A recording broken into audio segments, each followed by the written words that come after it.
নমস্কার বন্ধুরা, welcome to আরকে sports. আশা করি তোমরা সবাই সুস্থ ও ভালো আছো। তো আজকের এই ভিডিওতে এক থেকে দুটি আপডেট শেয়ার করা রয়েছে মোহনবাগান দলকে নিয়ে, তাই একটু স্কিপ না করে এই ভিডিওটা শেষ অবধি দেখতে থাকো এবং এই চ্যানেলে প্রথমবার এসে থাকলে চ্যানেলটিকে তোমরা সাবস্ক্রাইব অবশ্যই করে রেখো। তো প্রথম যে খবরটা শেয়ার করব সেটা হচ্ছে সানদেশ ঝিঙ্গানকে নিয়ে।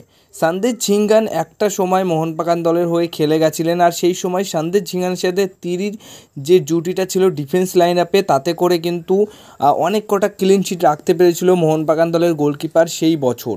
তো সেরা জুটি ছিল ডিফেন্সে। তো সেই জুটিটা পরবর্তী সময়ে ওই সিজনের পর গিয়ে কিন্তু ভেঙে যায়। তিরি অন্য দলে সই করে এবং সানদেশ ঝিঙ্গানও অন্য দলে সই করে। বর্তমান সময় দাঁড়িয়ে এই মরশুমে এফসি গোয়া দলের হয়ে শুরু করেছিলেন, কিন্তু তার চোটের কারণে তিনি পুরো মরশুমটা খেলতে পারছেন না। তো এখন এই প্লেয়ারটিকে নেবার জন্য কিন্তু মোহনবাগান দল আবারও কিন্তু ঝাঁপাচ্ছে। আগামী মরশুম অর্থাৎ আগামী মরশুমের জন্য এই সামনে যে সামার ট্রান্সফার উইন্ডো যেটা ওপেন হবে, সেই সময়তে কিন্তু সানদেশ ঝিঙ্গানকে নেওয়ার চিন্তাভাবনা করছে মোহনবাগান দল। কিন্তু সেটারও একটা বিষয় রয়েছে যে কীভাবে নিতে পারে। দেখো, নিতে তো কোনো প্রবলেম নেই, মোহনবাগান দলের ম্যানেজমেন্ট যা রয়েছে, যে প্লেয়ারকে যখন তখন ইচ্ছা করলে পারে সই করে নিতে পারে। মানে সেটা সাধ্যের বাইরে নয়, সাধ্যের ভেতরের মধ্যে, মানে যাদেরকে আর কি পারবে তাদেরকে সই করিয়ে নেবে।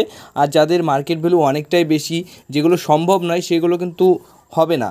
তো সেই অনুযায়ী যেগুলো সম্ভব সেগুলোকে কিন্তু অবশ্যই সই করিয়ে নেয়। তো সেই মতো সানদেশ ঝিঙ্গানকে সই করাতে তো কোনো প্রবলেম হবে না, বা নিয়ে আসতে কোনো প্রবলেম হবে না। প্রবলেম একটাই হতে পারে, সেটা হচ্ছে যদি সানদেশ ঝিঙ্গান তার চোট থেকে পুরো ফুল ফিটনেসে আবার আগের জায়গায় না ফিরতে পারে, বা তার চোটটা যদি মানে সিজন শুরু হওয়ার আগে যদি থেকেই যায়, তাহলে কিন্তু মোহনবাগান দল অন্যরকমভাবে চিন্তাভাবনা করতে পারে, মানে অন্য কোনো বিদেশি ডিফেন্ডার আনতে পারে। আর যদি সানদেশ ঝিঙ্গানকে সই করিয়ে নেয়, তাহলে কিন্তু আনোয়ার আলী এবং সানদেশ ঝিঙ্গানের জুটিটা তোমরা কিন্তু আগামী মরশুমে ডিফেন্স লাইনে দেখতে পারবে, আর সেখানে একটাই শুধু বিদেশি ডিফেন্ডার সই করাতে পারে। তো এবার নেক্সট যে আপডেটটা রয়েছে সেটা হচ্ছে ওয়েন কোয়েল গতকালের ম্যাচের আগের ইন্টারভিউতে কিন্তু বলেছিলেন একটা কথা, সেটা হচ্ছে কিয়ান নাসিরিকে নিয়ে তিনি কিন্তু পার্সোনালি একটা কথা বলেন যে মোহনবাগান দলের রিজার্ভ বেঞ্চে যে সমস্ত ফুটবলাররা রয়েছে তাদের মধ্যে কিয়ান নাসিরিকে আমার খুব পছন্দ হয়, দুর্দান্ত একটা প্লেয়ার। তো এই কথাটাই বলেন এবং তাকে নেবার জন্য আমার ইচ্ছা রয়েছে। তো সেই মতো কিছুদিন আগেই তোমরা কিন্তু চেন্নাই এফসি দলের সাথে কিয়ান নাসিরের লিঙ্ক আপ হয়েছে, এরকম একটা নিউজ শুনেছিলে।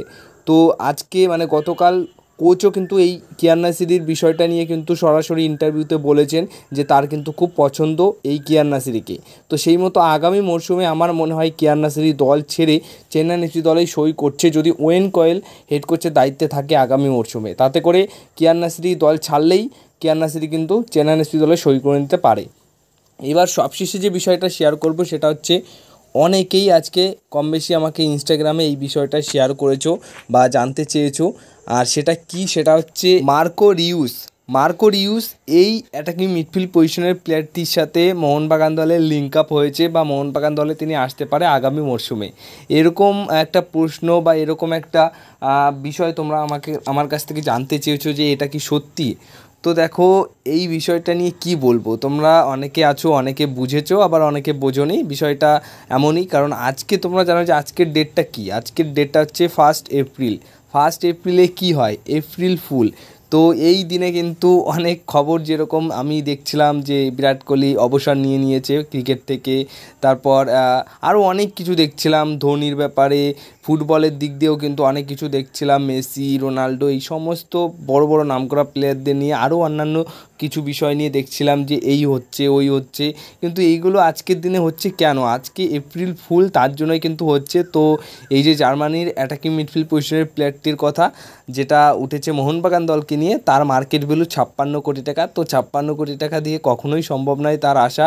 একটা সময় গিয়ে যদি কোনোরকমভাবে 7-8 কোটি আসে তার মার্কেট ভ্যালু, তখন মোহনবাগান দল ভাবতে পারে। কিন্তু ততক্ষণে তার বয়সটা 38+, 39+ হয়ে যাবে, তো তখন তাকে নিয়ে এসে কোনো লাভ নেই।